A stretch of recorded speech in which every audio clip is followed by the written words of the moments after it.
اعوذ باللہ من الشیطان الرجیم بسم اللہ الرحمن الرحیم اما بعد فإن خیر الحدیث کتاب اللہ وخیر الہدی ہدی محمد صلی اللہ علیہ وسلم وشر الامور محدثاتها وکل بدعۃ ضلالہ۔ الذین یؤمنون بالغیب، جو لوگ غیب پر ایمان لاتے ہیں۔ ایمان کی تعریف۔ حضرت عبداللہ رضی اللہ تعالیٰ عنہ فرماتے ہیں، ایمان کسی چیز کی تصدیق کرنے کا نام ہے۔ حضرت ابن عباس بھی یہی فرماتے ہیں۔ حضرت زہری فرماتے ہیں، ایمان کہتے ہیں عمل کو۔ ربیع بن انس رضی اللہ تعالیٰ عنہ کہتے ہیں، یہاں مراد ایمان لانے سے ڈرنا ہے۔ ابن جریر فرماتے ہیں، یہ سب اقوال مل جائیں تو مطلب یہ ہوگا کہ زبان سے، دل سے، عمل سے غیب پر ایمان لاتے ہیں اور اللہ کا ڈر رکھتے ہیں۔ ایمان کے مفہوم میں اللہ تعالیٰ پر، اس کی کتابوں پر، اس کے اصولوں پر ایمان لانا شامل ہے، اور اس اقرار کی تصدیق عمل کے ساتھ کرنا بھی لازم ہے۔ میں کہتا ہوں لغت میں ایمان کہتے ہیں صرف سچا مان لینے کو۔ قرآن میں بھی ایمان اس معنی میں استعمال ہوا ہے، جیسے فرمایا یؤمن باللہ و یؤمن للمؤمنین، یعنی اللہ کو مانتے ہیں اور ایمان والوں کو سچا جانتے ہیں۔ یوسف علیہ السلام کے بھائیوں نے اپنے باپ سے کہا تھا، وما انت بمؤمن لنا ولو كنا صادقین، یعنی تو ہمارا یقین نہیں کرے گا اگرچہ ہم سچے ہوں۔ اسی طرح ایمان یقین کے معنی میں آتا ہے جب اعمال کے ذکر کے ساتھ ملا ہوا ہو، جیسے فرمایا الا الذین آمنوا وعملوا الصالحات، ہاں جس وقت اس کا استعمال مطلق ہو تو ایمان شرعی جو اللہ کے ہاں مقبول ہے، وہ اعتقاد، قول و عمل کے مجموعے کا نام ہے۔ اکثر ائمہ کا یہی مذہب ہے، بلکہ امام شافعی رحمۃ اللہ علیہ، امام احمد اور امام ابو عبیدہ وغیرہ نے اس پر اجماع نقل کیا ہے کہ ایمان نام ہے زبان سے کہنے اور عمل کرنے کا۔ ایمان بڑھتا گڑتا رہتا ہے، اور اس کے ثبوت میں بہت سے آثار اور حدیثیں بھی آئی ہیں جو ہم نے بخاری شریف کی شرح میں نقل کر دی ہیں، فالحمدللہ۔ بعض نے ایمان کے معنی اللہ سے ڈر خوف کے بھی کیے ہیں، جیسے فرمان ہے ان الذین یخشون ربهم بالغیب، جو لوگ اپنے رب سے در پردہ ڈرتے رہتے ہیں، اور جگہ فرمایا من خشی الرحمن بالغیب، یعنی جو شخص اللہ تعالیٰ سے بن دیکھے ڈرے اور جھکنے والا دل لے کر آئے۔ حقیقت میں اللہ کا خوف ایمان کا اور علم کا خلاصہ ہے، جیسے فرمایا انما یخشی اللہ من عبادہ العلماء، جو بندے ذی علم ہیں صرف اللہ سے ہی ڈرتے ہیں۔ بعض کہتے ہیں وہ غیب پر بھی ایسا ہی ایمان رکھتے ہیں جیسا حاضر پر، اور ان کا حال منافقوں جیسا نہیں کہ جب ایمان والوں کے سامنے ہوں تو اپنا ایماندار ہونا ظاہر کریں، لیکن جب اپنے والوں میں ہوتے ہیں تو ان سے کہتے ہیں ہم تمہارے ساتھ ہیں، ہم تو ان کا مذاق اڑاتے ہیں۔ ان منافقین کا حال اور جگہ اس طرح بیان ہوا ہے کہ اذا جاءک المنافقون، یعنی منافق جب تیرے پاس آئیں گے تو کہیں گے کہ ہم تیرے دل سے شہادت ہے کہ تو اللہ کا رسول ہے، اللہ خوب جانتا ہے کہ تو اس کا رسول ہے، لیکن اللہ کی گواہی ہے کہ یہ منافق تو اس سے جھوٹ کہتے ہیں۔ اس معنی کے اعتبار سے بالغیب حال ٹھہرے گا، یعنی وہ ایمان لاتے ہیں درآں حالانکہ لوگوں سے پوشیدہ ہوتے ہیں۔ غیب کا لفظ جو یہاں ہے، اس کے معنی بھی مفسرین کے بہت سے اقوال ہیں، اور وہ سب صحیح ہیں اور جمع ہو سکتے ہیں۔ ابو عالیہ رحمۃ اللہ علیہ فرماتے ہیں، اس سے مراد اللہ تعالیٰ پر، فرشتوں پر، کتابوں پر، رسولوں پر، قیامت پر، جنت دوزخ پر، ملاقات، اللہ پر، مرنے کے بعد جی اٹھنے پر ایمان لانا ہے۔ قتادہ ابن دعامہ کا یہی قول ہے۔ ابن عباس رضی اللہ تعالیٰ عنہ، ابن مسعود رضی اللہ تعالیٰ عنہ اور بعض دیگر اصحاب سے مروی ہے کہ اس سے مراد وہ پوشیدہ چیزیں ہیں جو نظروں سے اوجھل ہیں، جیسے جنت دوزخ وغیرہ، وہ امور جو قرآن میں مذکور ہیں۔ ابن عباس رضی اللہ تعالیٰ عنہ فرماتے ہیں اللہ کی طرف سے جو کچھ آیا ہے وہ سب غیب میں داخل ہے۔ حضرت ابو ذر رضی اللہ تعالیٰ عنہ فرماتے ہیں اس سے مراد قرآن ہے۔ عطا بن ابو رباح رحمۃ اللہ علیہ فرماتے ہیں اللہ پر ایمان لانے والا، غیب پر ایمان لانے والا۔ اسماعیل بن ابو خالد فرماتے ہیں اسلام کی تمام پوشیدہ چیزیں مراد ہیں۔ زید بن اسلم رحمۃ اللہ علیہ کہتے ہیں مراد تقدیر پر ایمان لانا ہے۔ پس یہ تمام اقوال معنی کی روح سے ایک ہی ہیں، اس لیے کہ سب چیزیں پوشیدہ ہیں، اور غیب کی تفسیر ان سب پر مشتمل ہے، اور ان سب پر ایمان لانا واجب ہے۔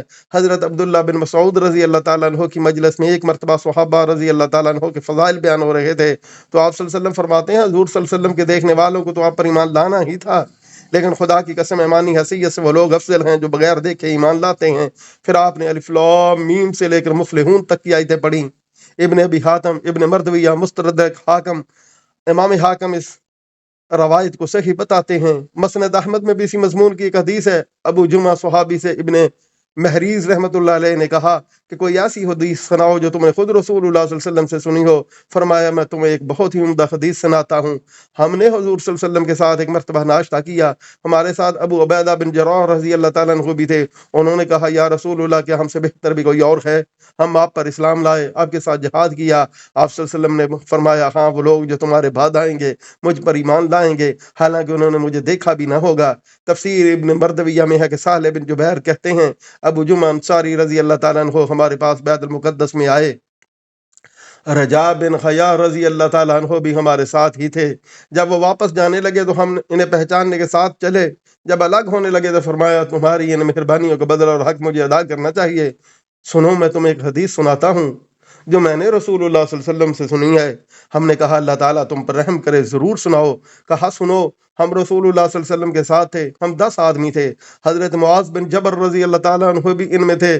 ہم نے کہا یا رسول اللہ کیا ہم تو تم سے بڑے اجر کا مستحق بھی کوئی ہوگا؟ ہم اللہ تعالیٰ پر ایمان لائے اور آپ کی تابعداری کی۔ آپ صلی اللہ علیہ وسلم نے فرمایا تم ایسا کیوں نہ کرتے؟ اللہ کا رسول تم میں موجود ہے، وہی الہی آسمان سے تمہارے سامنے نازل ہو رہی ہے۔ ایمان دو لوگوں کا افضل ہوگا جو تمہارے بعد آئیں گے، دو گتوں کے درمیان یہ کتاب پائیں گے، اس پر ایمان لائیں گے اور اس پر عمل کریں گے، یہ لوگ اجر تم میں سے دگنے ہوں گے۔ اس حدیث میں وجاؤہ کی قبولیت کی دلیل ہے جس میں محدثین کا اختلاف ہے۔ میں نے اس مسئلے کو بخاری شریف میں خوب واضح کر دیا ہے۔ بعد والوں کی تعریف اسی بنا پر ہو رہی ہے اور ان کا بڑے اجر والا ہونا اسی حیثیت کی وجہ سے ہے، ورنہ الطلاق ہر طرح سے بہتر اور افضل تو صحابہ رضی اللہ تعالیٰ عنہم ہی ہیں۔ ایک اور حدیث میں ہے رسول اللہ صلی اللہ علیہ وسلم نے ایک مرتبہ صحابہ رضی اللہ تعالیٰ عنہم سے پوچھا تمہارے نزدیک ایمان لانے میں کون زیادہ افضل ہے؟ انہوں نے کہا فرشتے۔ فرمایا وہ ایمان کیوں نہ لائیں، وہ تو اپنے رب کے پاس ہی ہوتے ہیں۔ لوگوں نے پھر کہا انبیاء۔ فرمایا وہ ایمان کیوں نہ لائیں، ان پر تو وہی نازل ہوتی ہے۔ کہا پھر ہم۔ فرمایا تم ایمان کو کیوں قبول نہ کرتے جبکہ میں تم میں موجود ہوں؟ سنو، میرے نزدیک سب سے زیادہ افضل ایمان والے وہ لوگ ہوں گے جو تمہارے بعد آئیں گے، صحیفوں میں لکھی ہوئی کتاب پائیں گے، اس پر ایمان لائیں گے۔ اس کی سند میں مغیرہ بن قیس ہیں۔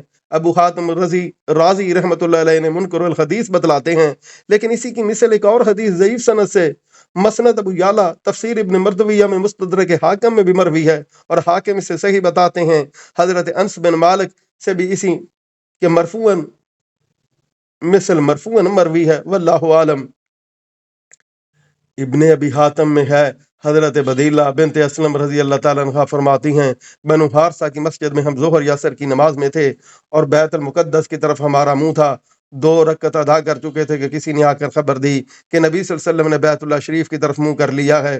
ہم سنتے ہی گھوم گئے، عورتیں مردوں کی جگہ آ گئیں اور مرد عورتوں کی جگہ چلے گئے، اور باقی کی 2 رکعتیں ہم نے بیت اللہ شریف کی طرف ادا کی۔ جب حضور صلی اللہ علیہ وسلم کو یہ خبر پہنچی تو آپ نے فرمایا یہ لوگ ہیں جو غیب پر ایمان رکھتے ہیں۔ یہ حدیث اس اسناد سے غریب ہے۔ وَيُقِيمُونَ الصَّلَاةَ وَمِمَّا رَزَقْنَاهُمْ يُنْفِقُونَ، اور قائم رکھتے ہیں نماز کو اور ہمارے دیے ہوئے میں سے دیتے ہیں۔ قیام صلاۃ کیا ہے؟ ابن عباس فرماتے ہیں فرائض نماز بجا لانا، رکوع سجدہ تلاوت خشوع و توجہ کو قائم رکھنا، نماز کو قائم رکھنا ہے۔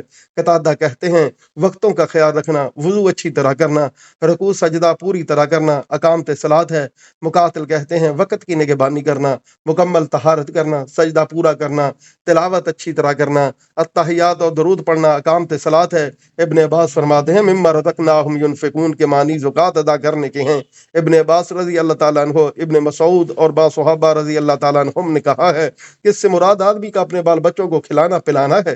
خرچ میں قربانی دینا جو قرب الہی حاصل کرنے کے لیے دی جاتی ہے اپنی استعداد کے مطابق بھی شامل ہے، جو زکوٰۃ کے حکم سے پہلے کی آیت ہے۔ حضرت ضحاک فرماتے ہیں کہ زکوٰۃ کی 10 آیتیں جو سورہ برات میں ہیں ان کے نازل ہونے سے پہلے یہ حکم تھا کہ اپنی اپنی طاقت کے مطابق تھوڑا بہت یہ مجسر ہو دیتے رہیں۔ قتادہ رضی اللہ تعالیٰ عنہ فرماتے ہیں یہ مال تمہارے پاس اللہ کی امانت ہے، ان قریب تم سے جدا ہو جائے گا، اپنی زندگی میں سے اللہ کی راہ میں لگا دو۔ امام ابن جریر فرماتے ہیں کہ یہ آیت عام ہے، زکوٰۃ میں اہل و عیال کا خرچ اور جن لوگوں کو دینا ضروری ہے ان سب کو دینا بھی شامل ہے، اس لیے کہ پروردگار نے ایک عام وصف بیان فرمایا ہے اور عام تعریف کی ہے، لہذا ہر طرح کا خرچ شامل ہوگا۔ میں کہتا ہوں قرآن کریم میں اکثر جگہ نماز کا اور مال خرچ کرنے کا ذکر ملا جلا آتا ہے، اس لیے کہ نماز اللہ کا حق ہے اور اس کی عبادت ہے جو اس کی توحید، اس کی ثنا، اس کی بزرگی، اس کی طرف جھکنے، اس پر توکل کرنے، اس سے دعا کرنے کا نام ہے۔ اور خرچ کرنا مخلوق کی طرف احسان ہے جس سے انہیں نفع پہنچے، اس کے بعد زیادہ حقدار اہل و عیال اور غلام ہیں، پھر دور والے اجنبی، لہذا تمام واجب خرچ اخراجات اور فرض اوقات اس میں داخل ہیں۔ صحیحین میں حضرت ابن عمر رضی اللہ تعالیٰ عنہ سے روایت ہے، رسول اللہ صلی اللہ علیہ وسلم نے فرمایا اسلام کی بنیاد 5 چیزیں ہیں: اللہ تعالیٰ کی توحید اور محمد صلی اللہ علیہ وسلم کی رسالت کی گواہی دینا، نماز قائم رکھنا، زکوٰۃ دینا، رمضان کے روزے رکھنا اور بیت اللہ کا حج کرنا۔ اس بارے میں اور بھی بہت سی حدیثیں ہیں۔ عربی لغت میں صلاۃ کے معنی دعا کے ہیں، عرب شاعروں کے شعر پر شاہد ہیں۔ پھر شریعت میں اس لفظ کا استعمال نماز کے لیے ہونے لگا، جو رکوع، سجود اور دوسرے خاص افعال کے نام ہیں جو مخصوص اوقات میں جملہ اشارات و صفات اور اقسام کے ساتھ بجا لائی جاتی ہیں۔ ابن جریر فرماتے ہیں صلاۃ کو نماز اس لیے کہا جاتا ہے کہ نمازی اللہ تعالیٰ سے اپنے عمل کا ثواب طلب کرتا ہے اور اپنی حاجتیں اللہ تعالیٰ سے مانگتا ہے۔ بعض نے کہا کہ جو 2 رگیں پیٹھ سے لے کے ریڑھ کی ہڈی کی دونوں طرف آتی ہیں انہیں عربی میں سلوین کہتے ہیں، چونکہ نماز میں یہ ہلتی ہیں اس لیے نماز کو صلاۃ کہا گیا ہے، لیکن یہ قول ٹھیک نہیں۔ بعض نے کہا یہ ماخوذ ہے صلاح سے جس کے معنی ہے جھک جانا اور لازم ہو جانا، جیسے قرآن میں لا یصلاھا یعنی جہنم میں ہمیشہ نہ رہے گا مگر بدبخت۔ بعض علماء کا قول ہے کہ جب لکڑی کو درست کرنے کے لیے آگ پر رکھتے ہیں تو عرب تسلیہ کہتے ہیں، چونکہ نمازی بھی اپنے نفس کی کجی کو نماز سے درست کرتا ہے اس لیے اسے صلاۃ کہتے ہیں، جیسے قرآن میں ہے ان الصلاۃ تنہی عن الفحشاء والمنکر، یعنی نماز ہر بے حیائی اور برائی سے روکتی ہے، لیکن اس کا دعا کے معنی میں ہونا ہی زیادہ صحیح اور زیادہ مشہور ہے۔ واللہ عالم۔ لفظ زکوٰۃ کی بحث